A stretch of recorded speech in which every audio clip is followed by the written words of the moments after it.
Welcome to the Market Minute. Here's 3 things you need to know about the Boston housing market this week.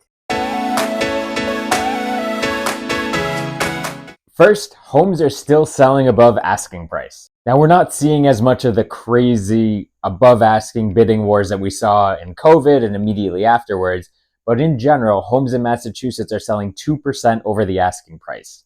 If we break that down to be more local, looking at Suffolk County, homes are selling at asking price. Middlesex County, it's about 2% over asking. In Boston specifically, homes are selling about 1% over asking. With Cambridge, they're selling right at asking price. In Billerica and Tewksbury, they're both selling about 3% over asking price.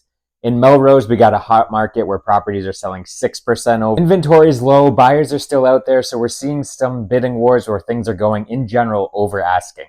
If you're shopping right now, you got to prepare for that. And if you're selling, you got to keep that in mind and potentially price aggressively. Second, Massachusetts homeowners are gaining equity like crazy. According to real estate research firm CoreLogic, Massachusetts homeowners that have a mortgage saw an average gain in equity of $51,000 over the last year.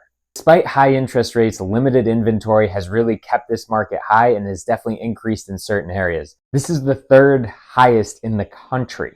Certain states have seen market decreases, but Massachusetts and most of the Northeast continues to stay strong. Despite the high interest rates of the last year, the limited inventory really can't keep up with the number of buyers out there, so we're continuing to see prices increase, which is great news for homeowners, challenging for home buyers. And finally, we are seeing mortgage applications increase. Last week marked the third straight week with mortgage applications increasing. Home buyers that have been sitting on the sidelines are looking to take advantage of the recent rate drops, seeing them as low as they've been in over 2 years. Many buyers and lenders are anticipating rates to drop further when the Fed allegedly, supposedly, hopefully cuts rates later this month.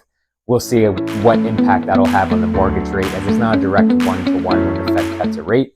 But that's all a good sign, moving in the right direction for homeowners. In addition to new mortgage applications, there's been a huge increase in refinances. If you're a homeowner that has bought recently and maybe have a rate in the 7% range, maybe a little higher, you should reach out to a lender. See if it's worth your time to refinance at a lower rate, and if the closing costs offset the gain that you'll get in the lower monthly payment. That's all we've got this week. We'll see you next time on the Market Minute. Have a great weekend.